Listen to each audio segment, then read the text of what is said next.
Question du jour. Prouve-moi que Dieu existe. Ah ouais, ça c'est des questions qui reviennent souvent. C'est des questions qui reviennent souvent. Faut prouver que Dieu existe. Certaines personnes ont besoin de preuves. Eh ben, je vais vous dire une chose.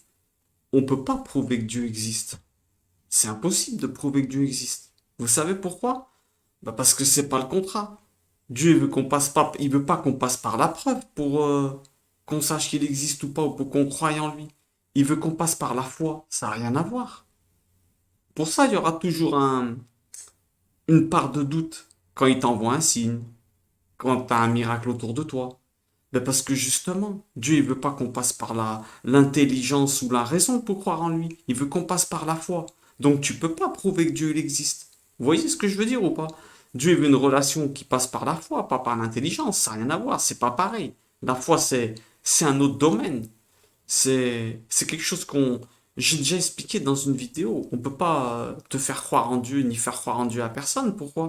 Parce que la foi c'est comme tomber amoureux.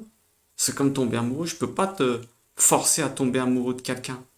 Vous voyez ce que je veux dire? Eh ben, la foi, c'est le même principe. Tu tombes amoureux, tu sais pas pourquoi. Mais par contre, faut le chercher. Ça, c'est sûr, c'est clair et net. Il faut aller le chercher. Et après, ben, ça te tombe dessus. Tu te poses des questions, tu cherches. Donc, prouver que Dieu existe, c'est, c'est vraiment une gymnastique difficile. Enfin, difficile, non. C'est que c'est pas le contrat. C'est pas, ça n'a rien à voir. On peut pas prouver que Dieu il existe. Il y aura toujours une part de doute, puisque Dieu il veut pas qu'on passe par la preuve. Si, tu as la preuve, eh ben c'est plus la foi. C'est plus pareil. Le mot foi, c'est pour Dieu, vous comprenez? C'est autre chose. Maintenant, vous allez me dire, mais alors toi, pourquoi tu crois? Eh ben, bah parce que comme je vous ai dit, c'est un amour. Mais je vais quand même vous donner deux ou trois arguments qui vont vous faire réfléchir. On va partir un peu du côté intellectuel pour essayer de voir des arguments qui pourraient nous donner des indices comme quoi Dieu il existe. Moi, si on me demande pourquoi tu crois, ben simplement parce que je peux vous résumer ça très rapidement. Parce que ça fait de moi quelqu'un de meilleur. Même si je suis un tordu, hein, beaucoup, et je fais encore beaucoup d'erreurs. Mais ça fait de moi quelqu'un de meilleur. Et ça, comment dire, il n'y a rien d'autre qui pourrait m'aider à me corriger de cette manière. Quand je dis je suis un tordu, bien sûr, de manière imagée, on ne doit pas parler mal de soi-même, mais on doit se dire qu'on a envie de progresser tous les jours. Donc j'ai beaucoup de progrès à faire comme tout le monde. Et il n'y a rien d'autre qui pourrait m'apporter ça au niveau où la foi, elle me l'apporte. Ah, quand je dis la foi, c'est la lecture des écrits, bien sûr ma relation avec Dieu, enfin avec notre Père, non, avec le papa qu'on a au ciel tous, hein, notre papa. Donc, on va quand même partir sur les questions que je me posais, que je me suis toujours posées. Et écoutez-les, parce que c'est des preuves que peut-être que moi, pour moi, il n'y a pas de mystère. C'est des signatures que Dieu il a faites, qu'il n'y a pas de doute. Première chose déjà, c'est il y en a plein d'exemples hein, dans la science, dans le monde qui nous entoure, mais je vais en prendre un. Les flocons de neige. Ça m'a toujours impressionné. Depuis que j'étais tout petit. Depuis que j'étais tout petit, les flocons de neige, ils m'ont impressionné. Je sais pas, il y en a qui n'ont pas eu l'occasion de les voir. Mais je vous mets quelques photos là. Quand la neige, elle tombe comme ça, là. Quand la neige, elle tombe comme ça, là. Moi, j'étais dans un endroit, j'habitais à Lyon, où il y avait beaucoup de neige. Quand la neige, elle tombe comme ça, eh ben, tu regardes, quand tu regardes de près, moi, je me rappelle, des fois, j'avais des gants. Des gants roses, des gants en laine, là. Et il y avait la neige, elle tombait comme ça. Il y avait des flocons, ils tombaient, d'accord? Alors je mets ça sur un côté là, qu'on voit bien. Il y avait des flocons, ils tombaient. Et je me suis aperçu, en fait, quand je regardais bien de près, eh ben que les flocons, ils avaient des formes comme ça, là. Ils avaient des formes, mais écoutez-moi bien ce que je vous dis, hein. Tracées à la règle. Les flocons, ils étaient tracés à la règle. C'était incroyable, mais vrai. Incroyable mais vrai. Croyez-moi, il n'y en a pas deux qui étaient pareils, hein. Il n'y en a pas deux qui étaient pareils. Et ils étaient tracés à la règle. Des formes géométriques, mais incroyables mais vraies. Allez regarder sur Internet, faites ce que vous voulez. Maintenant, le savoir peut se distribuer à droite à gauche, hein. Donc, allez regarder et vous allez voir des flocons qui tombent du ciel comme ça, tracés à la règle. et on met ça sur le dos du hasard. Regardez là, il y a une représentation graphique un peu de tous les flocons d'une certaine catégorie de flocons qu'il peut y avoir. Mais moi, j'en ai vu des aussi exagérés que ça. Regardez celui qui est en bas, regardez-moi ça. Et après, on va dire que ça, c'est le hasard. Moi, depuis tout petit, je me disais, faut pas exagérer, il y a des limites quand même. Je me disais, faut pas exagérer, il y a des limites. Il y a des limites. Dieu, il te donne de l'eau du ciel. Et en plus de ça, il te la trace à la règle pour que tu te dises, regarde ça. Regarde ce qui tombe. Pour faire ça à main levée, tu n'y arrives pas. Il te faut une équerre, un compas, un T, un U, tout ce que tu veux. Regardez-moi ça. Donc moi, déjà depuis tout petit, je me disais, ces flocons-là, c'est impossible que ça descende comme ça du ciel, tracé à la règle. Vous vous rendez pas compte. Enfin, je pense que si, vous vous rendez compte comment c'est impossible. Qui est-ce qui trace ça à la règle? Toi, t'arrives pas avec tes mains. Avec tes mains, t'arrives pas. Alors moi, je me disais, mais comment ça se fait? Comment ça se fait que ça arrive tracé à la règle comme ça, là? Je me posais ces questions. Alors déjà, ça, c'est quelque chose qui, moi, je m'étais dit, ah ouais, non, il n'y a pas hasard. Moi, je m'étais tout de suite dit, c'est pas possible qu'il y ait un hasard à ce niveau-là. Donc, je vous invite à réfléchir vous-même. Vous allez peut-être me dire, oui, les lois de la science qui font que la pression. Mais mon ami, il y a un bonhomme, il avait fait une étude, je crois, sur 15 ans. Il n'y a pas deux flocons qui sont pareils et ils sont tous tracés à la règle au compas. Le hasard, il est censé, rien comment dire, le hasard ne crée pas l'ordre. Il crée le chaos. Et là, tu vas me dire que ça crée des trucs tracés comme ça. Donc voilà, moi, c'était une de mes premières réflexions sur Dieu. Après, une autre réflexion qui est incroyable mais vraie. On sait que le corps, il est fait de matière, on est d'accord.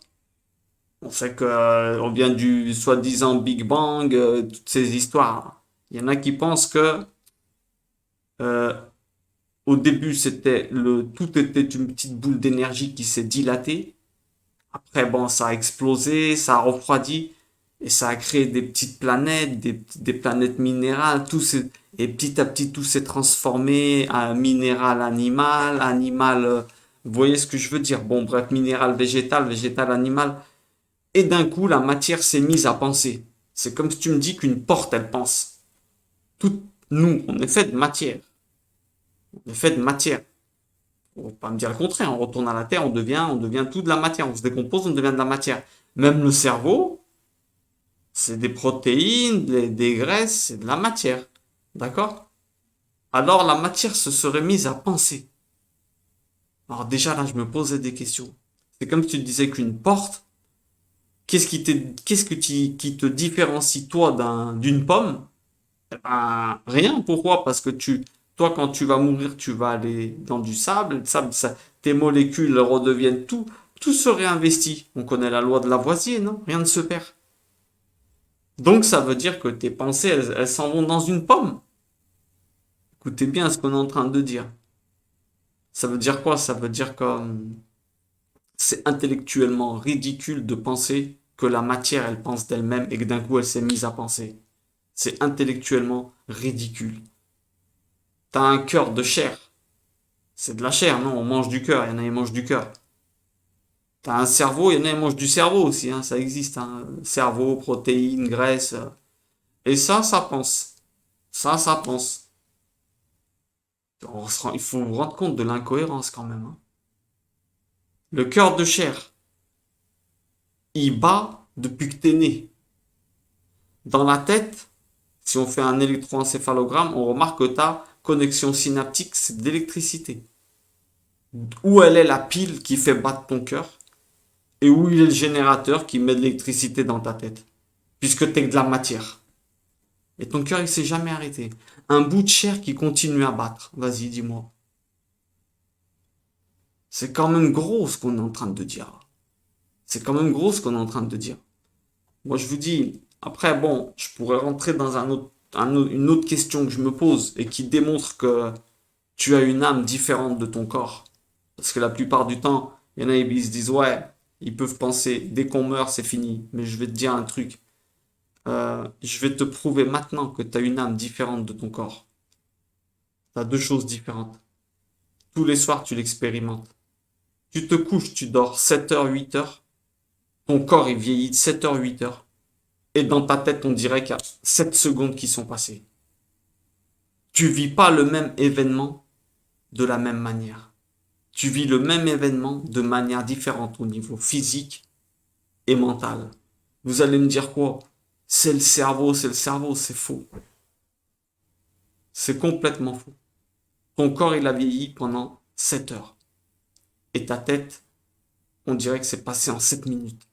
Donc ça veut bien dire que tu vis l'événement de manière différente. Donc ça veut dire que ton intérieur, il est différent de ton extérieur. C'est incroyable. Tu es sûr que quand tu meurs, ton âme, elle s'éteint. Tu vas me dire d'accord, mais des fois je rêve pas, je suis pas en train de rêver, c'est mon cerveau qui crée cette histoire. C'est faux. Tout le monde rêve. Ce qu'il y a, c'est que tu oublies. Tout le monde rêve. Tous les jours tu rêves. Mais ce qu'il y a, c'est que tu oublies. Intéressante tes questions. Il y en a, ils disent que c'est le cerveau. Mais imagine-toi si tu peux te fier de ton cerveau. Ton cerveau, tu te mets à fermer les yeux, tu penses à un plat que t'aimes bien, il se met à saliver. Il croit que tu vas manger. Si tu crois que ce qui se voit, t'es un homme mort. Parce que les plus grandes choses, tu les vois pas avec les yeux. Et c'est à cause de ça qu'on ne croit pas en Dieu. Parce qu'on ne le voit pas avec nos yeux. Mais c'est justement le contraire. C'est justement le contraire. Parce que sinon, tu serais pas libre. Si tu verrais Dieu avec tes yeux, tu serais pas libre. Pourquoi? Parce que quand le policier est à côté du stop, tout le monde s'arrête. On peut pas voir si la personne elle respecte bien le code de la route, ni elle-même, elle sait si c'est quelqu'un de bien. Tu peux pas savoir si t'es quelqu'un de bien. Si tu avais Dieu qui te voit comme ça en direct, tu le regardes. Quand tu es un croyant, tu l'oublies. Tu te mets à crier, tu te mets à t'énerver pour une seule raison, parce que tu oublies qu'il y a un Dieu.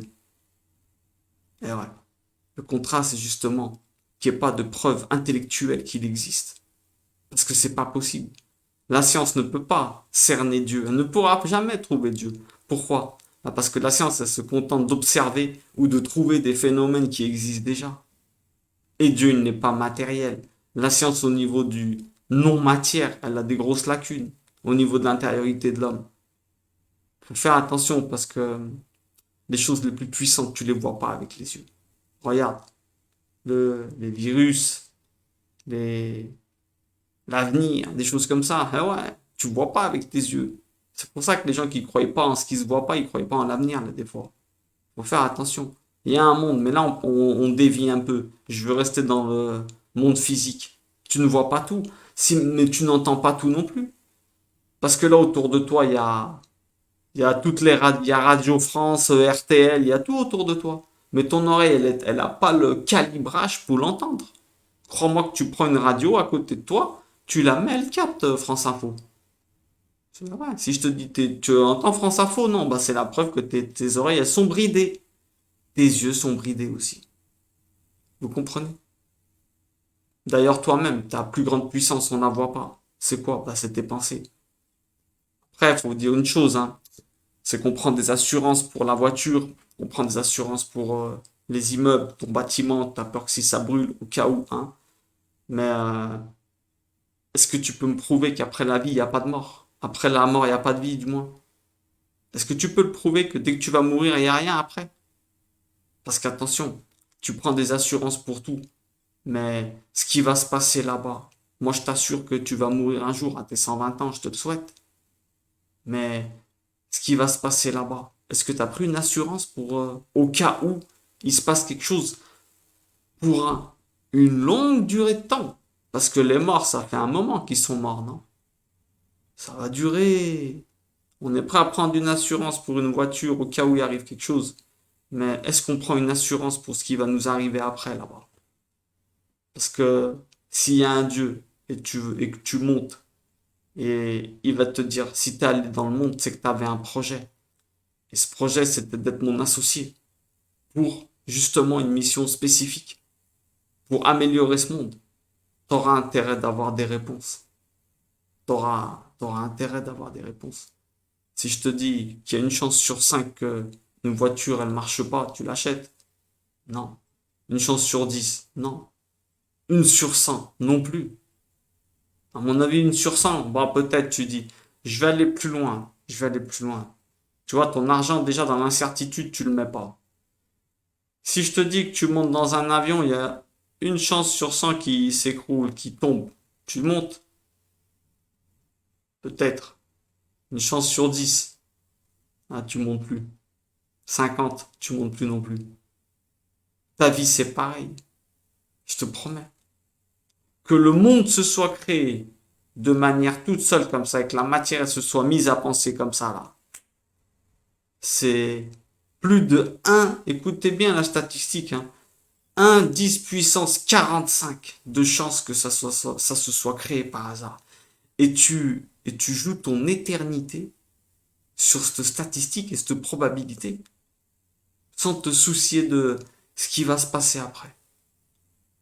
Pour une chance sur 100, chance sur 50, t'achètes pas une voiture qui a l'occasion d'être en panne, peut-être. Tu montes pas dans un avion. Et tu investis ta vie future sans te poser de questions sur une chance 10 puissance 45. Waouh. Que le monde soit créé par hasard. Je te dis juste des choses pour que tu réfléchisses. Je cherche pas à, comment te dire, à te retourner le cerveau. La question, c'est prouve-moi que Dieu, il existe. Moi, je te dis, les gens, ils sont pas croyants. En vérité, c'est pas qu'ils sont pas croyants. Tout le monde sait qu'il y a un Dieu qui existe. Parce que de manière naturelle, tu es croyant. Celui qui n'est pas croyant, il est en train de faire une bagarre et un effort avec sa conscience parce que en lui, il a des ressentis. Et Dieu, il envoie des signes tous les jours. Tous les jours, il envoie des signes. Maintenant, ce qui se passe, c'est qu'ils ont, les personnes qui sont pas croyantes, c'est la plupart du temps qu'ils ont une mauvaise image de ce qu'ils ont vécu, une mauvaise image des croyants, ou peut-être qu'ils connaissent tout simplement pas. Alors moi, je te dis, est-ce que tu peux connaître et te permettre de parler de mon grand-père qui est mort?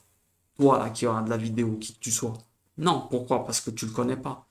Maintenant, si je te dis que mon grand-père, il a laissé un livre où il explique qui il est, comment il... Si tu lis le livre, tu le comprendras. Ouais, oui ou non, tu pourras un peu parler de lui. Eh ben, moi, je te donne un conseil si tu es dans les doutes. Tu prends un Karcher, une mitrailleuse et un balai. Et tu fais un coup de Karcher sur tout ce que tu as entendu sur Dieu dans ta vie et tout ce que tu as vu des croyants, des non tout. Et recommence tout seul. Tu prends le livre, tu prends une Bible, tu l'ouvres et tu te dis, mon Dieu, je sais pas si tu existes, mais qu'est-ce que tu as à me dire? Et tu verras. C'est gratuit. 1,50 € à Auchan, une Bible.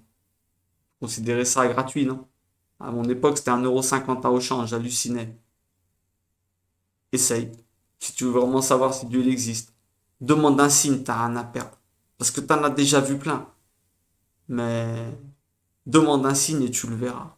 Tu te mets dans ton lit, devant ton lit, ce soir gratuit, personne t'écoute, tu dis, mon Dieu, fais-moi un signe. Intéresse-toi au livre, lis un peu. Mais ça, c'est un peu plus coûteux. Mais attention, il faut que tu saches une chose. C'est que dans les signes de Dieu, il y a toujours une part de doute. Pour que toi aussi tu fasses un petit geste. Sinon, Dieu, il peut pas finir le boulot tout seul. Il peut pas commencer et finir. Tu dois commencer, lui, il finit. Il s'impose pas. Il peut pas s'imposer, je t'ai déjà dit, sinon il t'enlève ta liberté de choisir. Ça serait pas juste. Toi, tu dois être libre. Devenir l'amour, c'est la liberté. La liberté que l'autre il t'inclut dans sa vie ou non. Toi, tu dois l'aimer. Donc toi, lui, il doit t'aimer et toi, tu dois l'aimer. Mais comment ça se passe? Eh ben, il est obligé de te laisser libre. Parce que l'amour, c'est laisser l'autre libre de ses choix, indépendamment qu'il t'inclut dans sa vie ou non. C'est ça en fait. Donc je te dis, fais bien attention parce que si tu demandes un signe, il y aura tout, comme les miracles, il y aura toujours une part de doute pour que toi tu passes en mode intellectuel, tu te dis ah ouais, j'ai vu là, mais que tu passes aussi en mode foi. Quand il commence à avoir des doutes, ouais, mais ça se peut que le vent il a décalé la feuille. J'ai demandé, mon Dieu, fais-moi que ça, la lumière elle s'éteigne. Ah, ça se peut qu'il y a eu une histoire avec EDF. Il y aura toujours une petite part de doute. C'est très bon signe. Et ça veut justement dire que Dieu il t'a fait un signe. Parce que comme on a dit, la foi n'a rien à voir avec l'intelligence. Alors je voulais juste vous dire ça. C'était quelques raisons qui ont fait que moi, surtout les flocons de neige, je suis en train d'halluciner chaque fois que je les vois. Je me disais, voilà, deux preuves rapides que Dieu il existe. Ben, deux preuves rapides, en résumé, flocon de neige et un cœur qui bat, il n'y a pas de pile. T'as vu les médecins comment ils galèrent à remettre des cœurs en place après avec des piles et tout. D'électricité dans la tête, il loue le générateur. Waouh. Un bout de chair, un bout de viande, il y a une pile qui fait ça dedans. Et dès que tu meurs, c'est bien la preuve que l'énergie, elle est partie.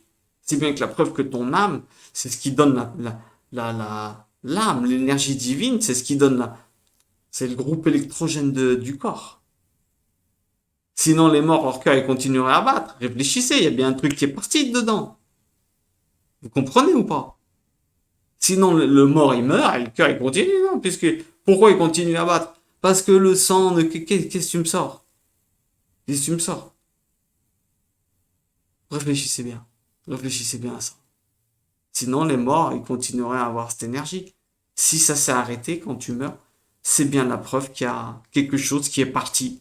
Qu'est-ce qui est parti? L'Esprit de Dieu et ton âme, toi. Ce que toi, tu es devenu. N'oubliez pas, on prend des assurances. Ne vous trompez pas d'assurance. Ne vous trompez pas d'assurance. Je me souviens plus qui c'était qui disait. Qu'est-ce qu'il disait? Il disait, si je suis, j'ai peur de m'embrouiller, mais je vous le dis quand même. Si je suis croyant, je perds rien. Parce que ici, je vis heureux, et dès que je vais mourir, je vais vivre heureux, puisqu'il y a Dieu. S'il y a rien dans le monde d'après, bah, je perds rien non plus, puisque il y a rien. J'ai rien perdu ici, j'ai vécu heureux, et dans le monde d'après, j'ai rien perdu. Mais mathématiquement, celui qui est pas croyant, s'il meurt et il y a Dieu, il perd ce qu'il avait ici, ce dont à quoi il était attaché, et quand il arrive en haut, il a tout perdu. Et s'il n'y a pas de Dieu, eh ben il perd tout ce qu'il y avait là en bas, et quand il arrive en haut, bah, il a tout perdu ce qu'il avait investi ici. Même scientifiquement, c'est plus rationnel d'être croyant en vérité. Surtout quand la science, elle démontre que c'est les personnes qui sont croyantes, elles arrivent à trouver des énergies, des forces par rapport à leurs problèmes que d'autres n'ont pas. Mais bon, ça c'est des autres sujets. Je veux pas, on n'est pas là à essayer de vendre un produit, rien du tout. Moi, je vous ai donné des preuves qui ont fait que moi, je me suis dit, ouais, faut arrêter, il y a des limites. Le hasard, il a des lois. Vous vous rendez pas compte. Le hasard, il a des lois. Il a des règles. Qui est-ce qui les fait? Qui est-ce qui les fait? Que Dieu nous donne l'occasion de repérer ces signes et que notre foi augmente tous les jours et que on se rende compte que c'est un Dieu qui nous aime et qui cherche pas à nous enfermer. Parce que la plupart du temps, on a tendance à ne pas être croyant parce qu'on croit qu'il nous enlève notre liberté alors qu'en fait, il nous la donne.